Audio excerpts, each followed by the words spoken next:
August মাসের শুরু থেকে এই নিয়ে এখনো পর্যন্ত মোট 4 জনের নাম উঠে এসেছে এবং গোয়েন্দাদের নজরে থাকা সেই 4 জনকে ইতিমধ্যেই কিন্তু অ্যারেস্ট করা হয়েছে। আর এদের সঙ্গে সরাসরি যোগ রয়েছে পাকিস্তানের আইএসআই এর। আর এই তথ্যটাই কিন্তু রীতিমতো ঘুম উড়িয়ে দিয়েছে। আপনাদের নিশ্চয়ই মনে আছে আসিম মুনির কি বলেছিলেন। আসিম মুনির বলেছিলেন যে এবার যদি কোনো যুদ্ধ হয় তাহলে সেটা পূর্ব দিক থেকে। তার মানে তিনি কি এগুলোকেই নিশানা করেছিলেন? আমরা এই বিষয়ে আলোচনা করার আগে আসুন আপনাদেরকে খুব চট করে দেখাই যে গত কয়েক দিনে কতগুলো নাম উঠে এলো। গ্রাফিক্স নাম্বার 1, রানা রউফ কোথায়? তাকে ইতিমধ্যেই কিন্তু সন্দেহভাজন হিসেবে আমরা জানি যে গ্রেফতার করা হয়েছে। তার অবস্থান ফয়সালাবাদ, পাকিস্তান। কি কি বিষয় উঠে আসছে তদন্তকারীদের দাবি? তিনি আইএসআই এর মাধ্যমে নিয়োগপ্রাপ্ত ছিলেন এবং ভুয়ো ভারতীয় নথি ব্যবহার করে কাজ করছিলেন বলে অভিযোগ। তারকে ইতিমধ্যেই সন্দেহভাজন হিসেবে গ্রেফতার করা হয়েছে। নাম্বার 2, গ্রেফতার করা হয়েছে আদিত্য সিং। তার ছদ্মনাম রাজু বা রাজ। হাওড়া থেকে তাকে গ্রেফতার করা হয়েছে। 3 তারিখে গ্রেফতার করা হয়েছে, 3/8। তদন্তকারীদের দাবি, অভিযোগ অনুযায়ী স্থানীয় সোর্স হিসেবে লক্ষ্যভিত্তিক নজরদারি তথ্য সংগ্রহ করতেন। তাকে এই অভিযোগে গ্রেফতার করা হয়েছে বলে জানা যাচ্ছে। নাম্বার 3, তারপর গ্রেফতার করা হয়েছে কাকে? আমরা দেখেছি যে ঠিক 31 তারিখে, জুলাই মাসের শেষ দিন, বর্ধমানের হামিম মণ্ডল, তাকে গ্রেফতার করা হয়েছে। হামিম মণ্ডলকে গ্রেফতার করা হয়েছে। হামিদ মণ্ডল তার ছদ্মনাম। তদন্তকারীদের সন্দেহ তিনি সীমান্ত পারের হ্যান্ডলার এবং শাহজাদ ভাট্টির নেটওয়ার্কের সঙ্গে যুক্ত প্রধান স্থানীয় অপারেটিভ। সন্দেহভাজন হিসেবে তাকে গ্রেফতার করা হয়েছে। তারপর গ্রেফতার করা হয়েছে এই হামিম মণ্ডলেরই গার্লফ্রেন্ড বলে জানতে পারা যায়। অভিযোগ, তিনি রাজনৈতিক ব্যক্তিদের সম্পর্কে তথ্য সংগ্রহ করেছিলেন, তথ্য সংগ্রহ করে সহায়তা করেছিলেন। নাম হচ্ছে অর্পিতা সরকার। অভিযুক্ত হিসেবে তাকে গ্রেফতার করা হয়েছে।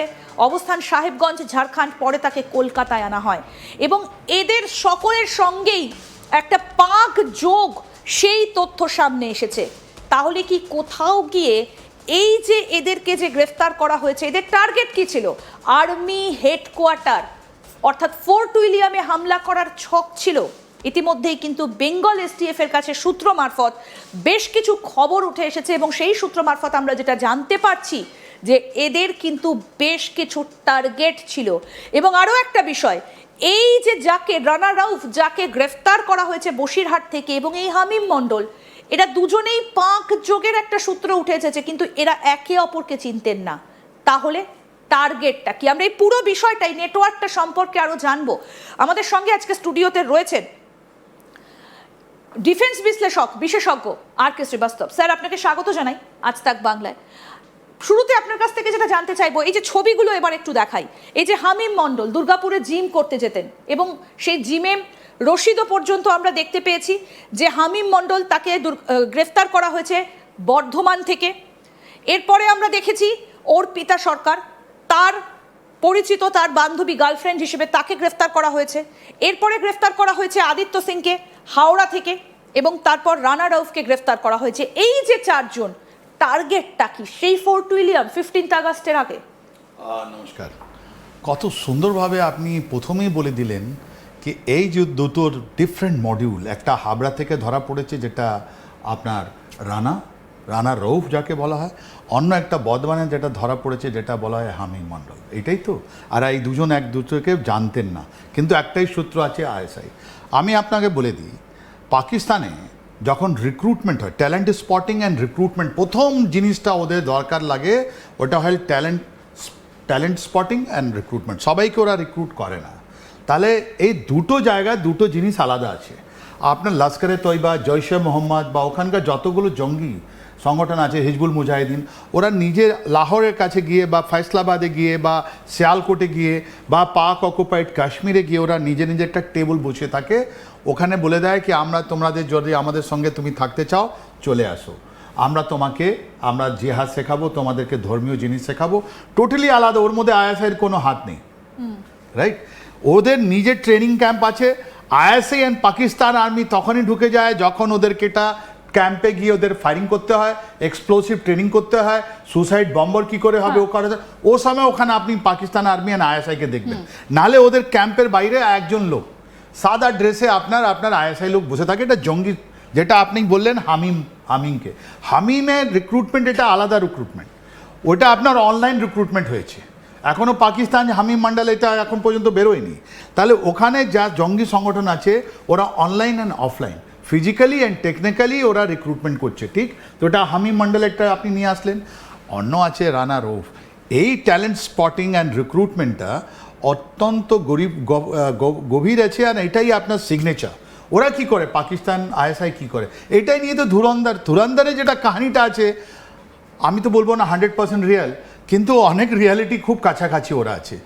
ট্যালেন্ট স্পটিং অ্যান্ড রিক্রুটমেন্টের মধ্যে পাকিস্তান আইএসআই যতগুলো ওদের জেল আছে, যতগুলো ক্রিমিনাল আছে, ওদের army navy air force, Pakistan army navy এয়ারফোর্সে যারা পালিয়ে যাচ্ছে ওদেরকে খুঁজে বের করে, আর ওদের কাছ থেকে গিয়ে আপনার জেলের মধ্যে কথা বলে কি তুই যদি আমাদের জন্য কাজ করিস, তোকে আমি যদি পাঠাই ইন্ডিয়াতে, তাহলে তুমি যদি এই কাজ করো 2 বছর 3 বছর পর তোমাকে আমি অফিসার বানিয়ে দেবো।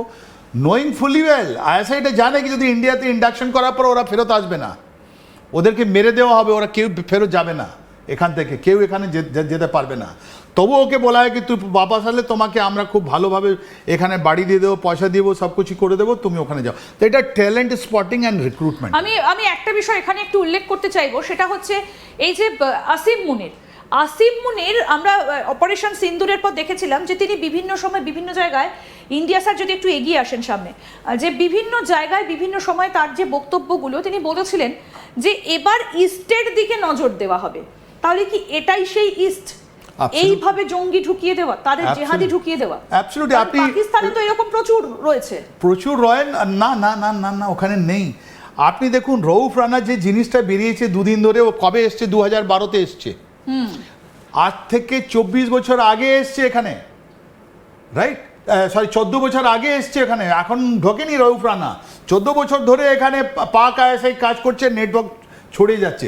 এই হামিম মন্ডল তাড়াতাড়ি এসছে, রিক্রুটমেন্টটা বেশি দিন হয়নি, 2 বছর না 3 বছর থেকে বেশি হয়নি আমার মনে হয় না, ওটাও অনলাইন হয়েছে, রাইট? তো এই যে আসিম মুনি যেটা কথা বলছে, কার স্ট্রেংথে কথা বলছে কি, আমি তাহলে কি পূর্ব ভারতে ভারত পাকিস্তান লড়াইটা আবার শুরু হয়ে গেল? অ্যাবসলিউটলি, এটা তো প্রত্যেক দিন হয়ে থাকে আমাদের।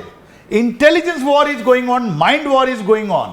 ওটা শুধু এরকম লোক ধরা পড়ে যখন রউফ রানার মতন লোক, যার আসল নাম আসলাম, যে ফয়সলাবাদ লাহোরের কাছের লোক, যেখান থেকে কাসাব এসেছে। একদম স্যার, আপনাকে একটু থামাচ্ছি। আমরা এবার একটু দেখার চেষ্টা করি যে এই যে রউফ রানা, এর কাজ কি, ঠিক কি কাজে ভারতে এসেছিল, টার্গেট কি ছিল, এবং যেখান থেকে এই গ্রেফতারগুলো হয়েছে, আপনাদেরকে যদি একটু মনে করিয়ে দিই যে কোথা থেকে গ্রেফতার হয়েছে। বর্ধমান থেকে গ্রেফতার করা হয়েছিল হামিম মন্ডলকে,